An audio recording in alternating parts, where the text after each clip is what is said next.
Just relax it. Wait, sorry, who's that disturbing me right now? I was just relaxing after having an awesome show. Yes. Is that the Yes Man? Yes. Okay, Yes Man, can you comment? Yes. Okay, some people say that you're part whale. Is there anything to that? Yes. Oh. Hold on. Does that mean like you're descended from whales?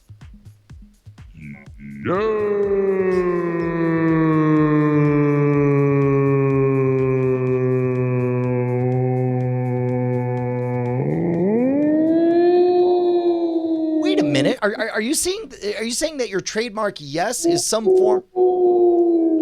Are you saying?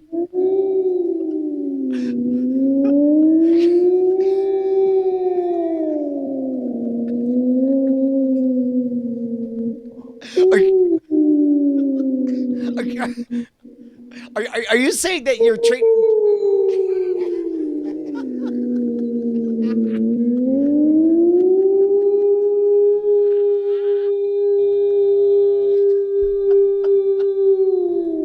Yeah. Yes, man. Are you saying that your trademark yes is some form of mating call? Yes. Wait, are you saying that every time we've been doing this bit for 3 years, you've been aroused? Oh.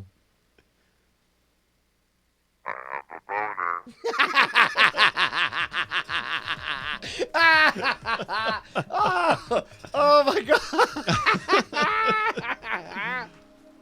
Oh my goodness. All right, let's Oh, I think my favorite part is genuinely not knowing where that bit's gonna go every single time. It always goes somewhere. All right, let's take a look at some of the show titles here. Showbot, nightattack.showbot.tv. Finishing what Hitler couldn't. Oh, Jesus. I remember that being said. I don't even. I don't know. All sneakers go to heaven. Where are snails even trying to go? That's so good. Click that.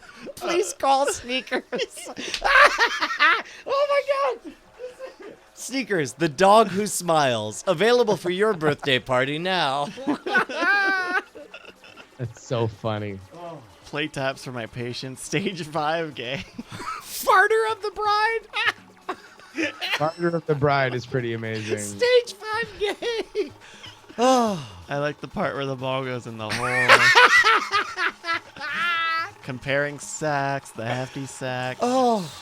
One of us whips it out the Bryce window. Jesus H. Christ, the H stands for incest. Sewing two jokes together. I don't know if it works, but it really made me laugh. Bark like a dart. Good dog Snickers. Almost. Let's see. Scrooge Jesus Harambe Christ. Where was that? Did someone vote on that? Oh. I think it's a little bit above it. Oh. Let's see. Christ on a bike, except in Texas. Mayonnaise and incest. This was a great episode, man. Homonormativity. I was glad I could pull homonormativity out. I forgot. It took me a minute. I almost scrubbed that one. That was pretty good. Mayonnaise and incest. They're both the same. Sorry, I was trying to answer seriously. That's really good. Because I had that during... Oh, I had that during a question like 15 minutes before that where I was like, no, I know the answer to this. And you're like, wait, what? Oh, shit. That sucks. I don't need to do that. No stupid questions. Damn baby boomers. Who let MC Reason in? Ways to open a comedy act. Wife rap and dog dying. Oh my god. Oh. Let's see. Any other good zero votes here? There was a good he peed on Dan Trachtenberg. That's a pretty funny out of context line. Trump tramp stamp. Trump romp. No, we didn't get to the Mick clap shit, right? No, I think that was all the pre-show. Pre-show. Or I think we The referenced loneliest it. part. Why do we Nathan Staniforth. sing? Adam and Eve has one job, Bryce. I felt like such a fucking rube. That's so stupid. Open Bayou just killed it tonight. All right, let's go to the top. Oh. The top one we've got. Oh, is- by the way, I saw a theater monkey in the chat who I believe is planning a trip to Austin, and I totally hope we get to connect and hang out. Oh, we got an email from someone else too about someone who's coming into town too. Yeah, I think it might be that one. The person I'm thinking of has written a book. Tom Merritt. No, well, Tom Merritt. Yes, Odd. A little book called the Bible. no, I think it was. Yeah, we'll talk Okay, about we'll it. figure it out. Where are snails even trying to go is good, but that's a surprise punchline I really like in that bit. Well- Farter of the bride is. But also, there's no giveaway to that, you know, No. You can get to that, and it like, takes that's nothing gonna away be from fun. it. But Also, I don't give a fuck. I mean, if somebody's spoiled by reading the title of a fucking podcast episode, Yeah, that's true. Yeah, you want to do where are snails even trying to go?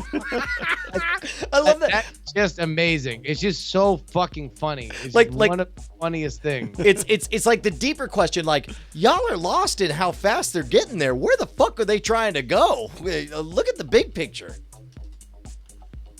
All right, well, I'm going to write an email here.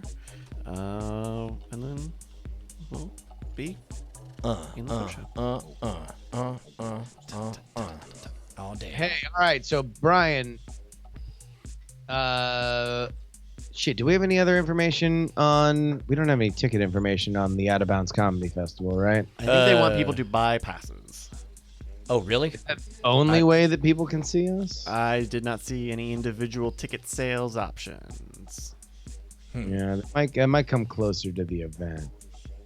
I can't imagine that they would be turning away. But of course, that's August 27 here in Austin, Texas during the Out of Bounds Comedy Festival, oobfest.com. OOB. But of course, we encourage anybody who's going to be in Austin, go ahead and buy a badge because you're certainly going to get a shit ton of comedy for it. Hey, since I punched my beer onto the carpet, can I go get another beer? Can it wait like 1 minute while I finish this Yeah, I email can. for me? Goddamn right I can. Thank you. I mean, I agree. I don't think Justin can handle a one mic experience for. Well, very I long. was- I fucking fading into the distance. Oh, weak fade. Did you see The Lion King? Did not. Are you gonna? I pitched it, and there was not a lot of excitement In the room with you and all the other decision makers. decision makers. Yeah. No, I was like, hey, we can like grab a drink or we can go see the movie, and she was like, yeah, let's just grab a drink. I was like, okay, I'm not gonna argue about that. Yeah, I don't know. No, the next movie I'm gonna go see, I'm seeing early. I'm seeing a 4:00 screening of Once Upon a Time in Hollywood. It's Ooh. Tarantino week, baby. So I thought it was really weird. As somebody who likes but is not obsessed with Quentin Tarantino's work, I was surprised at how little effort the marketing is doing to seduce me to see the movie. Whereas, like, at least in Glorious Bastards, they would, they showed me some set pieces to sort of like, hey man, it's about Nazis and all that stuff. I don't Whereas even know what this movie is about. it takes place during the time of the Charlie, what's his name? Manson. Charlie Manson crazy stuff. Oh, okay. But it's only peripherally related to it. It's mainly about some people in Hollywood doing Hollywood shit. They must So- just be really banking on the Tarantino name then. Well, no, and Brad Pitt and Leo DiCaprio, which the last time Leo DiCaprio was in a Tarantino movie was Django, and he was like great in it. Brad Pitt was in Inglourious Bastards, obviously. Yeah, I think it's weird because it seems like they're trying to like hide the fact that Manson is a part of it. I get the sense from some of the trailers that I've seen that there is a direct connection. Like our story will like come together specifically with the famous Manson murders. because Margot Robbie plays Shannon Tate. Shannon Tate or Sharon Tate? I can't remember.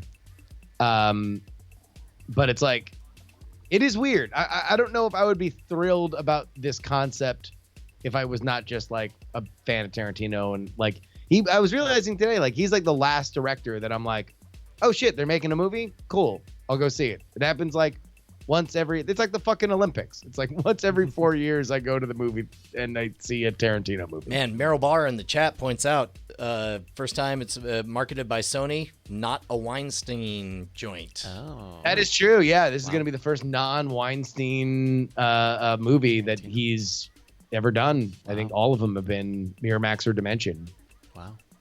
Wow. We had a text chain last night and it was company. It was late. So I'm sure you were asleep when it happened with us and Tom about what you guys should watch for spoiler time next week. Oh, that's right. Yeah. And I had mentioned Once Upon a Time, but also Tom went and saw The Farewell last night after the shows, and I saw The Farewell last weekend, and it's fantastic. The Farewell is what? That's the drama with Awkwafina where her grandmother has cancer and is going to die soon. And so the whole family concocts a wedding so that she can see everybody so they don't have to tell her she's dying. Oh, wow. That sounds like a laugh riot.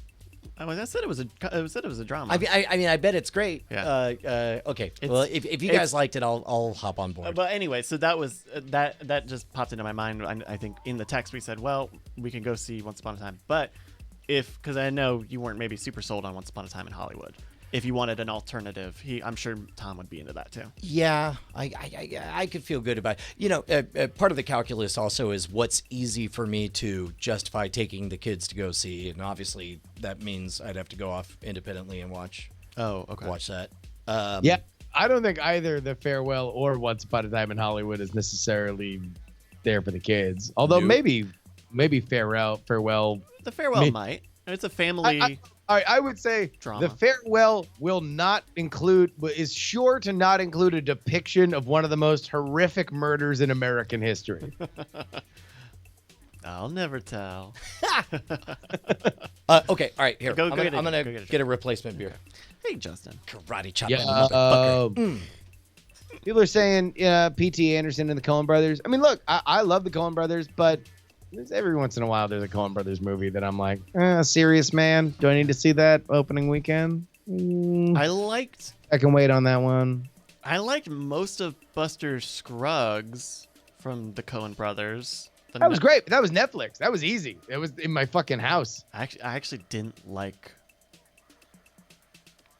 I didn't know what I was getting into with it, and I fell asleep during that last anthology, that last story of them in the carriage, and yeah, it was late. I was tired. There are a lot of reasons, but I definitely fucking fell asleep and had no patience for it. Yeah, look, anytime that you do any of those anthology kind of stories, like that's like, I mean, to stay on the Tarantino tip, the 4 Rooms. Do you ever see 4 Rooms? I didn't. 4 Rooms is, so there are 4 different like short films basically that all take place in a hotel. The only central character that is in all of them is Tim Roth, who's the bellboy basically. Mm-hmm. Yeah. But one of them is directed by Robert Rodriguez, and another one's directed by Quentin Tarantino. And the other one's I forget who it is, but one of them has Madonna in it. Oh. But yeah, it's actually the Robert Rodriguez one was the inspiration for Spy Kids, because it involves 2 kids that are in tuxedos, and he's like, like a Kid James Bond. That's a good idea. Maybe I should shoot that in my backyard with my kids. Yeah. Spy Kids is great, by the way. It's been a minute since I've seen it, but Spy Kids holds up. Spy Kids is rad. Yeah. That's one of those weird movies that is like coming back, and people are recognizing it was good despite being a weird children's movie at a time where like all children's movies were pretty shitty. Yeah, and it's like, I don't know, I kind of feel like Robert Rodriguez was born 10 years too early, because considering how much attention and marketing and press films by Latino and African American and women directors are getting now, like Robert Rodriguez was like that dude like 10 years ago shooting whatever he wanted. But then, yeah, the Tarantino one is fucking great. Yeah. The Tarantino one is awesome. But again, it's like, that's the problem, is that you talk about Four Rooms and you wind up talking about the Robert Rodriguez and Quentin Tarantino ones, and that's half the movie. The other half is not as good. And that's kind of the same thing with like Buster Scruggs, where it's like, there's things to like about all of them, and at least this was all the same directors, but it's like, at the end of the day, you're kind of like, you get hooked on some characters and you're like, shit, yeah. Keep going. I like these people. And then it's like, oh, I guess we're done with that story. Now we're doing something else. You almost feel like resentment toward the other characters. Like the next story, you're like, fuck you. You don't even get a free, you don't even get fair judgment. You ruined this other thing. Yeah. I'm a cold audience now. And I don't know, that carriage one just, it's so weird. It's like really weirdly shot. Because they try to keep it within this small stagecoach, and there's like, they're doing it it's supposed to be like as the sun is setting, so that I watched it once, I didn't really get it, and then I read about it, but it's all a metaphor. It's like there's all these like very specific things that if you watch it again, you're like, oh, I get it. It's not just random imagery and weird characters. Like, all these people mean like a thing. Yeah. So that's hey, welcome back. Hey, so Sneakers is still breathing, not responding to my pets. Tomorrow might be the day. Are you waiting for it to happen? Or are you gonna push it along? I don't know. If he's in pain. Well, he seems chill right now. You know, it's what he's experiencing is renal failure, which is sort of a long-term disease. So we don't know if he's just having a bad day because of the diet switcheroo, or, you know, and then maybe he'll be entering the next 2 to 3 months of, you know, good times, or if, you know, it's just deeply unpleasant. I don't know. Man. That's Also, I was thinking about like if he does like die overnight or die tomorrow, I was thinking about what a bad look our gallows humor will be tonight. And then I got mad at the imaginary straw man who is telling us we're bad people. as if someone is going to at all give you shit about it. Well, I mean, but again, it's like, I don't know. We're all marching towards a cliff, and the only way to perceive power over that dark fact is to laugh in its dumb, stupid face. And I don't think that there was anything to be ashamed of when it came to death. I mean, there's definitely some glee in the idea that you wouldn't have to deal with Sneakers anymore. That was a little odd. But again, you're dealing with a lot. No. What I was trying to express, was the anxiety and confusion that I perceive of it's the not knowingness that is hard for me to deal with. And no, I think it's fine. I mean, again, that would be the thing I think people would seize on, and I think at the end of the day, you could just bury that under like, fuck you. You deal with your dog dying and fucking tell me that you're acting really awesome. Meryl Barr says the only bad person here is the dude that wants to kill bugs with sound. Yeah, use propane like the real people. That's a scientist. Get out of his way. Oh no! There was a short animated film I watched when I was in second grade. Used to be, you had HBO, Showtime, and Cinemax, the movie channel maybe, but they would do shorts. I think this might have been a Showtime joint, but it was Short time. It was quite literally a cliff and a bunch of people on it, and they were all bored waiting in line, and then they walked to the edge. And then whoever was at the edge would start to visibly tremble and get nervous or whatever. And then the guy would knock them over. And in that moment, I mean, in 1982, I realized the cosmic joke of life. And that's stuck with me ever since. It's like we're all marching towards a cliff. And it seems like I remember the bored expressions of everybody. Like, here we go. And nothing got interesting until they were about to be pushed off. And I remember thinking, like, I want to be the motherfucker cracking jokes the whole way, all the way up to that edge. So anyway, that's what I'm doing on behalf of Sneakers. You're welcome, Sneakers. A salute to Sneakers. I remember the very nice day that we had for our family dog when we put him down. We took him out and we got him hot dogs from the 7-Eleven and just let him go to town. Oh, that's amazing. Then we were getting gas and someone pulled up with he had just like shot a deer, and so he was like, "Hey," He gave him like fresh deer meat. Well, no, he got to see it and sniff it and like check it out. But that's amazing, though. Yeah, and I was glad we could give him like a good day. We took him out to the park and played in the water. And, yeah, that was sorry. I wanted that to be not a bummer, but then it's no. And what's funny is this is me taking the off ramp to not make it even more. Sorry, because I'm in the same headspace right now, and so I'm trying to correct course here. If I can make a transition, I have yes. I mentioned this in After The Things. Raiders fans aren't that bad. I agree. I don't see why they have such a reputation. I started watching something. Oh no! Go All ahead. I'm gonna say is, look, I went to one Raiders game and I was wearing a Steelers jersey, and I'm not saying that people were looking for a fight. I'm saying that if somebody wanted to fight, they would have many willing participants. It was an aggressive atmosphere. So I started watching something over the weekend. I mentioned this during After Things yesterday, and I think I've convinced myself I'm doing it as research for an episode of Trending Lemon. You're lying to yourself that you're watching it ironically. No, I don't think I'm not watching it ironically. A white lion. Yes, I'm watching Kimba the White. No, I found myself falling back into the Real Housewives pit. Also, I love you sign. Sorry, go ahead.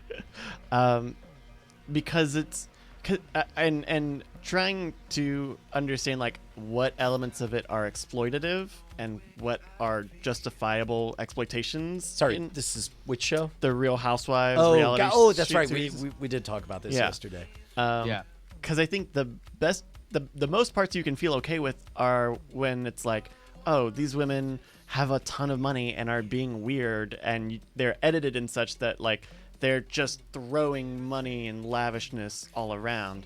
And the parts that feel exploitative or not fun are the parts where you do relate to them, right?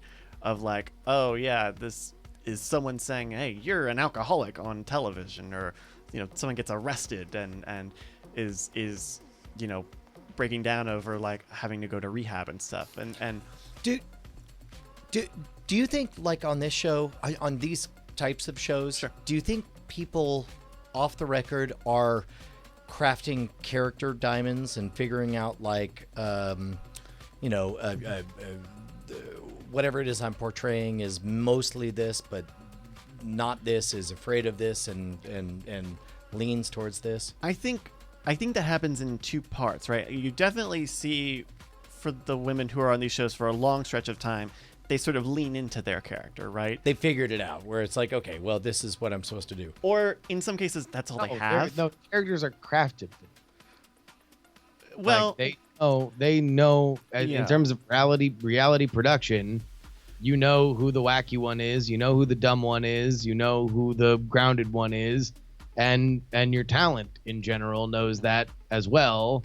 And either through like explicit coaching or implicit people producing, getting the idea of it, or just knowing what will make them stop doing new takes, then they play those roles. Like the one thing that definitely does happen is each episode is scripted as blank goes to blank and is disappointed by blank, right? Like, so for a Real Housewives episode, it's like lady is going to pick up the dress that she lent from other lady, and she finds that it's stained, right? And so now Like that leads to now they both have to go get it cleaned, and then it turns into a confrontation that how did you not know that it was stained? You're a fucking alcoholic. Like all these things are set up. Like these are the bits. Nothing is left to chance. And like I wonder if during this filming day she's gonna accuse the other one of being an alcoholic. Sure. No, that is an episode that is set up. Sure. And even that is a known thing, right? I mean, these shows have been going on for 15 years at this point. Yeah, they gotta get shot on. I mean, like time is money, literally. Like you can't have that crew around there forever. It's ain't a documentary, like so. But it becomes like a sort of meta part of it, right? Like in the season that I just watched, a previous woman who had been on the show, her husband died, and they followed one of the women. They all went to the funeral, but they followed one woman to go there because she was friends with them in the past. And in kind of the after season reunion thing, everyone was like, well, you know, you asked production to go and film you going to the funeral because you had beef with this person and you wanted it to, you know, look good as you were consoling them. And even the guy who was moderating had to be like, well, no, the former cast member invited us there. And like, you know, it like the actual production element becomes a part of the show. Or a part of the story of like, this person just wants to be filmed looking good. And that stuff kind of gets in the weeds at that point. But I don't know.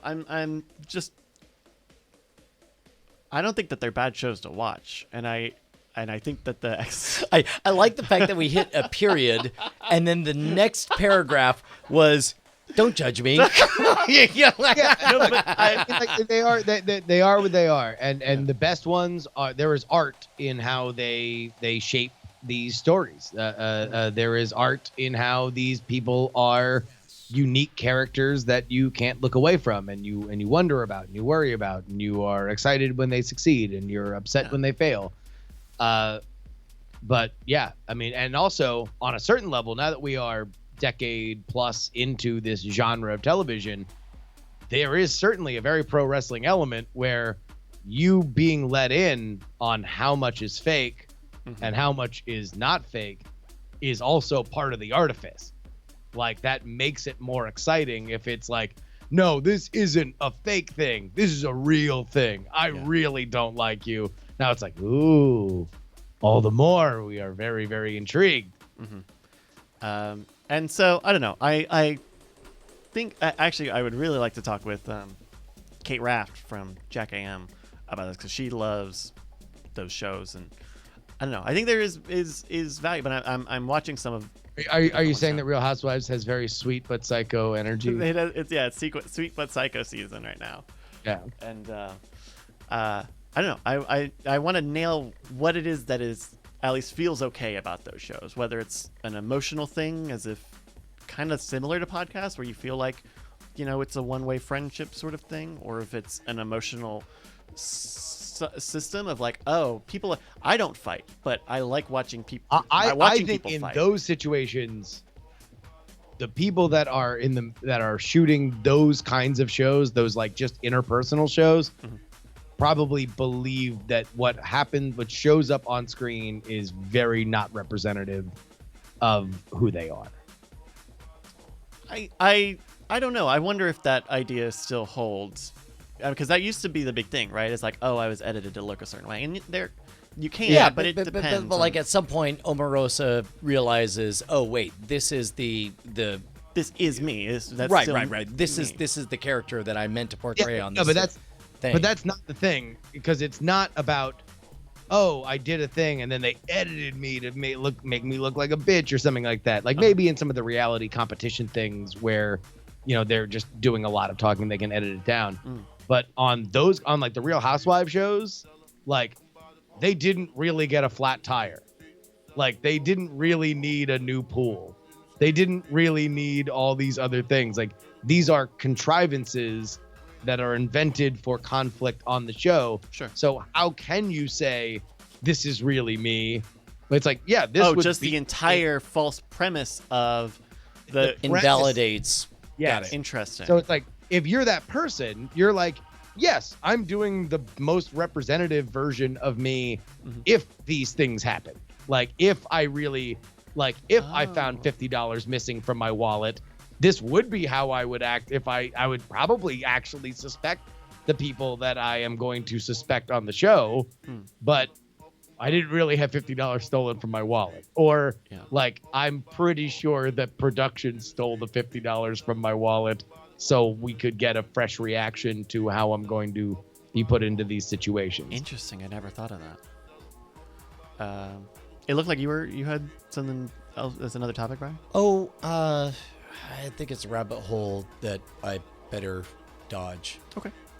But separately, holy cow, Katie Dirks' documentary was great, right? It was really, really rad. And, you know, I heard some rumors about some distribution, so fingers crossed for that. Oh, good. I was just going to ask if you could get it on VOD or anything. Not yet, but hopefully soon. You know, it seemed like there were some lines in the ocean. We'll see whether or not there are nibbles, but look, it's a great. I forget. I think I was talking to Andrew about it, where it's like, you know, Brian's not a wrestling fan, but at the end of the day, that documentary has the benefit of wrestling being a extraordinarily theatrical and expressive art form. So at the moments of triumph, it's not like, oh, like I solved, this is a documentary about solving the hardest math equation. Like, well, how do we cinematically express solving the hardest math problem? And it's like, oh, our hero like drops his pencil and like, it's like, oh, I did it. And you're like, oh, okay, I guess we better read into it. In the Joey Ryan thing, it's like, no, there's 10,000 people and there's flashing lights and there's a foil who's like literally just the best at looking agape and ridiculous and flailing his arms. And you're like, okay, like even if I know shit about any of this, I know that he's the good guy. 10,000 people are cheering and he's the bad guy because he looks like a big fat idiot. Like it's kind of great. That was definitely my experience as a total outsider. Is Act 1 was somebody trying to find his way in wrestling is given a gift, right? Yeah. And he's amazed at how popular this gift is and realizes there's something to it. Self-contained module, self-contained module, self-contained module, self-contained module.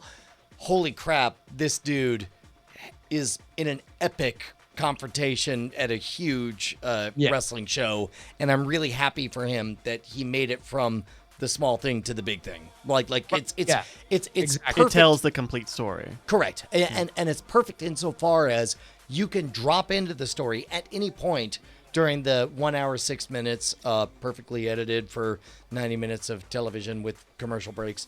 At any point, you could be flipping channels and fall into the story, and the end part is still deeply satisfying. Nice. Yeah, because whether or not you start from the beginning where he's like, I loved a thing, I was trying to do it a certain way, I stopped, and I was like about to quit, so I just figured, fuck it, I'll just do things my way. That takes off. There's like the spark that kind of sends him into the stratosphere. But at that point, even from that point, you're like, okay, he's just doing this weird thing that some people respect and some people don't. And then he gets his ultimate glory in like shockingly cinematic fashion. Wow. Yeah. It's cool. it's those end visuals where it's like that was there was a brief moment that I was like, is this going to land where it's going? I don't really get it. And then all of a sudden you get those end visuals and it's like, got it. Yeah. That was my favorite. My favorite parts was watching it with Brian and him just reacting so explosively to the moments where it's like, yeah, as a wrestling fan. So this is coming from the other perspective. I'm like, I've seen all these things before. I know who that dude is. I know what he's up to now. Like I knew what he was up to then. So it's like, oh yeah, no, that was that thing that happened a year and a half ago. Like, oh yeah, no, I'm sure it was pretty cool. But then sitting next to And then Brian, meanwhile, I'm like, this part's hilarious, and Yeah. I'm like, that's why this is a good documentary. Awesome. Casey Blackburn asks if my kids watched it. What's funny is I sort of I did my best to explain in vague terms what they were walking up to. This is like in the last 10 or 15 minutes or whatever. I'm like, hey, this is a documentary about a wrestler who figured out the conceit of his crotch being magical, and somebody would grab his crotch and he would and then flip him over and do whatever. And then it was very funny because like Penny was like, yeah, I'm going to play Pokemon. And then and Josie was like, yeah, I'll check it out. Let's go. Did Josie like it? Or did she watch most of it? She only saw the last 10 minutes or whatever. Yeah. And it was very confusing that, everybody walking around in inflatable giant dicks and whatever. Oh. But she definitely saw, him do his the move. dick flip move. Nice. Definitely heard a whole crowd shouting. She "Touch his caught dick." the big one at the end, which is just I only realized it while Brian was watching it, and I'm like, oh God. Like, what happens if you come into this cold? Like, I loved it. I thought it was great. I thought they did a fantastic job of contextualizing everything. I got it instantly. I was invested in like, oh my God, what if you're the guy and you have that decision gate of, is this going to be my thing? Because it seems to go well. And by the way, Krillin 6'8" or 6'7" so the ending, the big theatrical ending is All In. So it's Joey Ryan's thing at All In. But again, like even that illustrates what I'm talking about, where it's like Krillin's like, wait a minute, All In, it was a pay-per-view happened like a year ago. Like it was really fun. All new to me. Like, again, for people who don't know, who have no context and don't know that like his entrance was a parody of another wrestler's entrance, but all you know is that there's just this surreal like visual. Whether or not you've ever seen Star Wars, if you see Spaceballs for the first time, you're like, holy shit, laser swords. Right. Like, but yeah, no. Also, awesome. the next day, I watched a sport where the ball goes in the hole.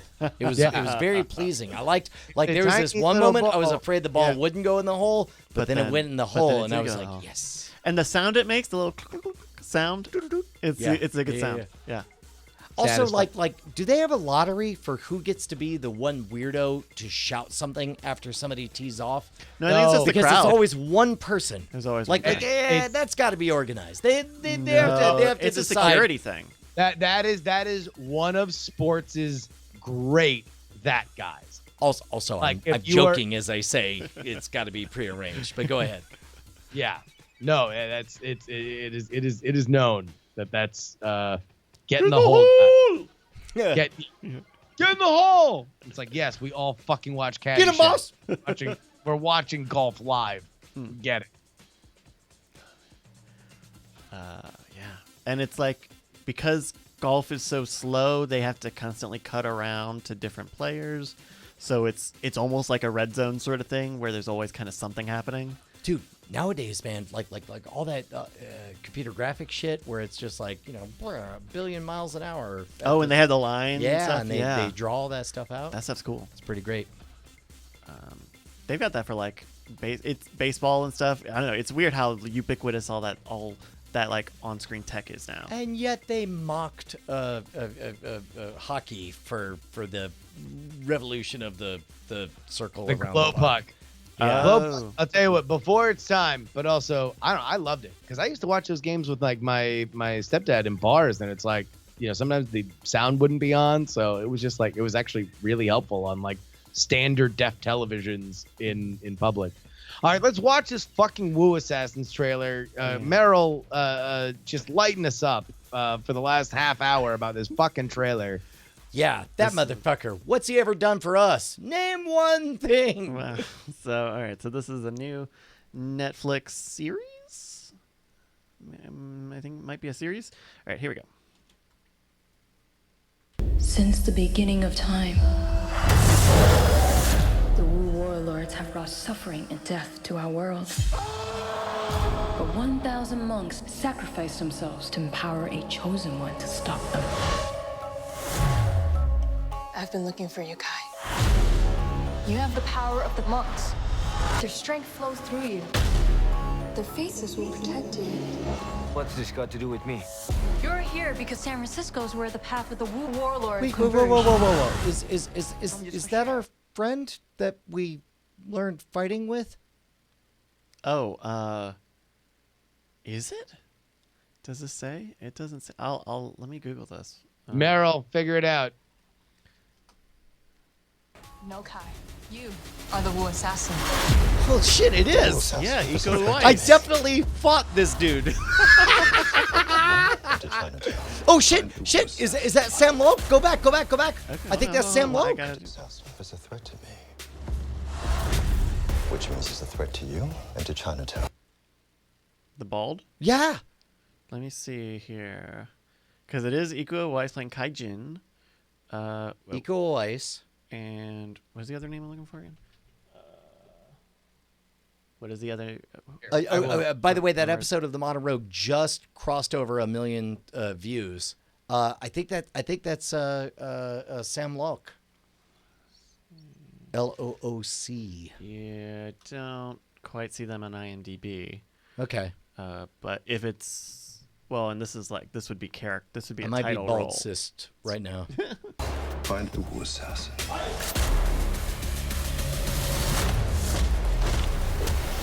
You can't just kill the head of the triad. He's your father. I have to try. We have to help Kai. Save the world. God, they were so Whatever great. happens, I got your back. How much Yeah. fun was that shoot? Hi, brothers, dog. It was cool. It was definitely like a whirlwind, just because like we were getting set up and It was a last-minute thing, and I just sort of said, "Yes, we'll fly out to L.A." Well, so when we were there, at least on set, is what I'm describing is like, we were there getting set up, and then when Iko came in, it was like, we are doing this now. Yeah. And then it was kind of like just an encounter. It felt like an encounter sort of moment. Yeah. No, it came out great though, man. Yeah. Heard the woman? Chop chop. Who you gon' call? Took his last breath. Thriller in Manila. Snoopy D!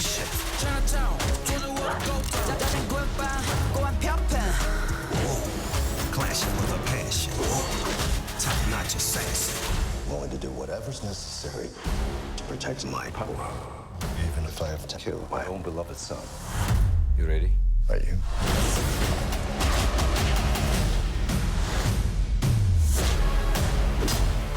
No, that's not Sam Locke.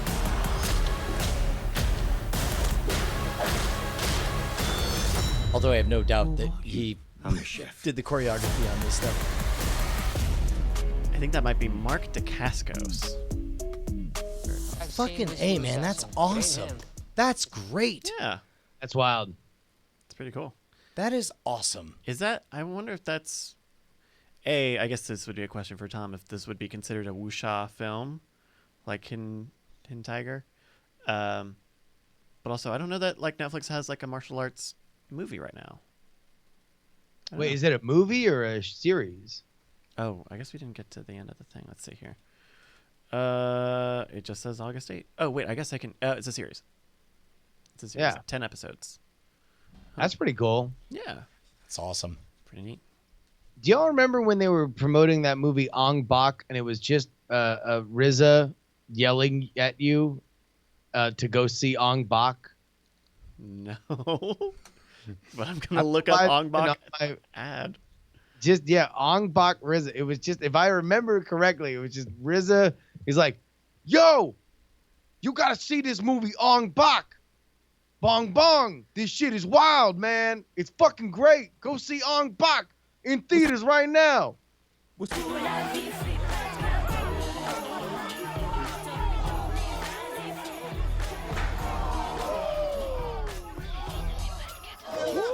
Hey yo, this is Will right here. But check it. You want you some real crazy buck wild fighting? Check out this movie called Ong Bak. My man Tony Jaa. We're talking about the most death-defying, head-pumping, skull-splitting, chest-pounding, bone-shattering fight film of all time. Take it from me, the Wizard. Look at this. Flipped it.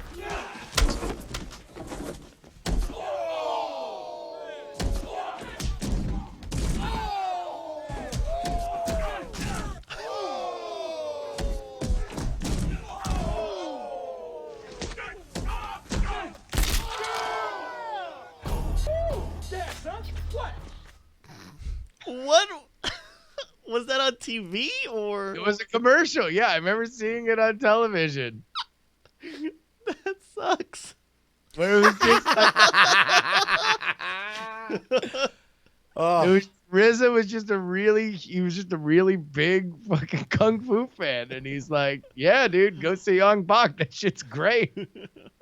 Holy shit, dude! How big was the presence of the boys at Comic-Con? That shit was everywhere. I didn't really see it beyond the. I mean, they had their little Amazon Prime village with like the Expanse and the carnival. No, I saw it on billboards. I saw it on trains coming and going, and of course, Dan Trachtenberg was the director of the first episode of that. Yeah, he directed the pilot, right? Yeah. Yeah, I know we gotta. Yeah, you guys, are you guys gonna watch The Boys? I mean, Yeah. I guess give it a try. At least? I mean, I can't not. Yeah. Oh, Yeah. sure. I don't know how sold I was with the initial trailer, but the more we get into it, the more stuff I've seen, the more I've liked. I mean, I think that's an interesting concept. The whole like dark parody of a superhero thing. What if your heroes are douchebags and I because do love the tagline of never meet your heroes. Yeah, I mean, I think it's one of those things where it's like with any villain, whenever you're basing your story around your villains have to kind of rule, right? You have to really kind of want to spend time with them. Hey, where are you at now that there's a new trailer on The Watchmen? Are you any happier with it? Because I'm all in. Like the idea that it looks like they're setting The Watchmen in current day, and that everything that happened on The Watchmen happened before, and you have this sort of fetishizing this pure black and white Rorschach Trumpian Make America Great Again dynamic. But you see that's the only part that I'm not saying I don't like. I'm just saying you're worried. I can see myself not loving. But the rest of it, the idea that there's like footage of fucking Dr. Manhattan on Mars and everything, like I think, look, it's a very rich world. It's a very cool idea. I think that the central kind of themes are like with the Rorschach stuff, the vigilantes, like that there seems to be like there's the Rorschach vigilantes, and then there's the fact that like the cops started wearing masks. Yeah, and it's okay. There's something there. I mean, I'm gonna fucking see it no matter what because I love The Watchmen so much. Did it alter anything that the latest trailer like clearly, flatly shows Dr. Manhattan coming back? No, I mean, like, that's rad. I don't know how you can tell. I mean, I don't know how you can tell a Watchmen story without the fucking Watchmen in it, right? And they do attempt to do a lot of that. But obviously they have Silk Spectre. Now she's a cop. And you have Dr. Manhattan. So it's like, that's cool. And Veet obviously is like alive, but they say he's dead, like, which is interesting and shows that there's still some skullduggery. But yeah, Dr. Manhattan has pants. So I guess he picked those up in the intervening fucking 20 years. Yo, so let's talk Picard and my theory. Wait, didn't we already talk about it? We talked about it at the beginning of. I mean, we did. We God did damn again. it, we already did.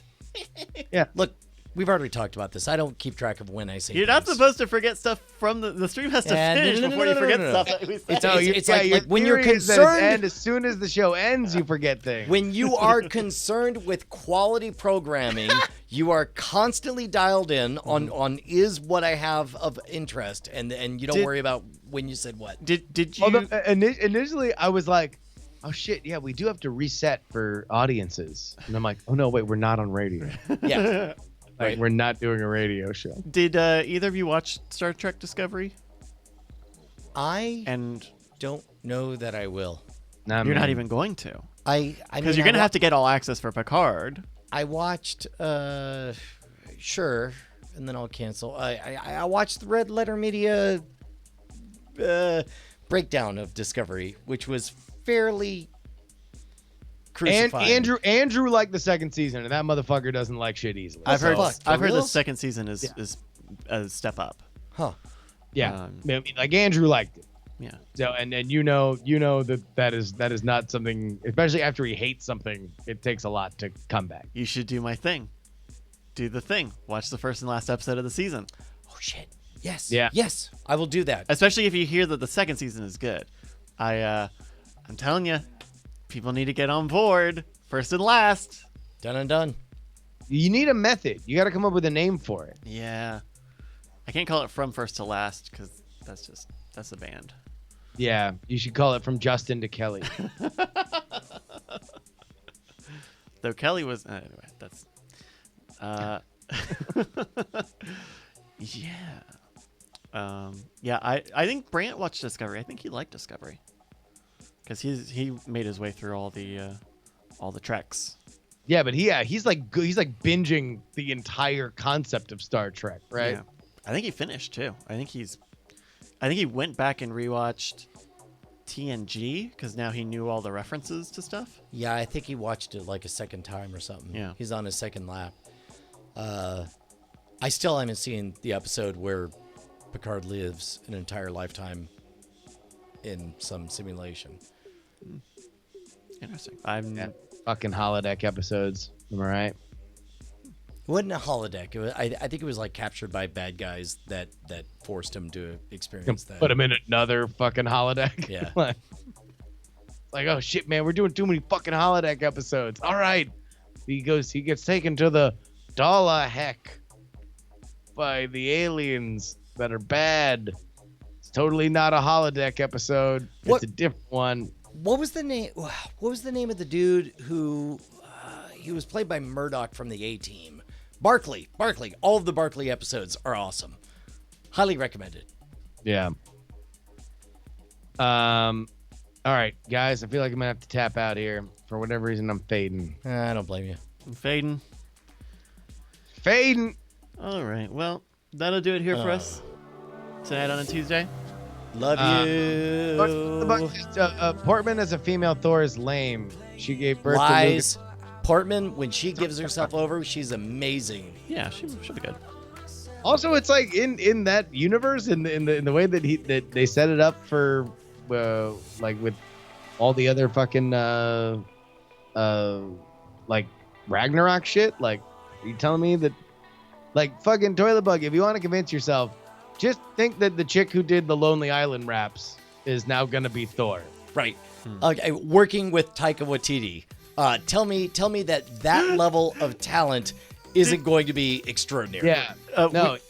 We don't have to watch it, but the Island Rap Lady has the hammer. Did you see has it. that there's a new Taika Waititi movie that there's a trailer out for, and it's like I haven't seen it. If we want to watch that real quick, let's do that because I've not seen Jojo Rabbit yet. I don't know anything about this. Jojo Rabbit. That's it. I'm gonna put that here. Go. But he's not. This isn't him directing, right? This was just him. He's directed and screenplay. Oh wow. Okay. Yeah. All right. Here we go. Jojo Rabbit. And go. Are you ready for the best weekend ever? Yes, I am.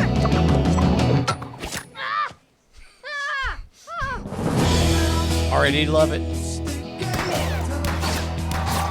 Jesus. Wait, are these Hitler Youth?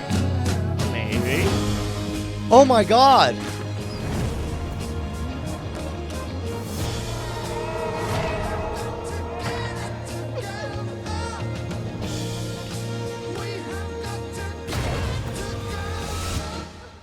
Hey, Jojo, my old friend. Hi, Adolf. What's wrong, little man? They call me a scared rabbit. Let them say whatever they want. People used to say a lot of nasty things about me. Oh, this guy's a lunatic. Oh, look at that psycho. He's gonna get us all killed.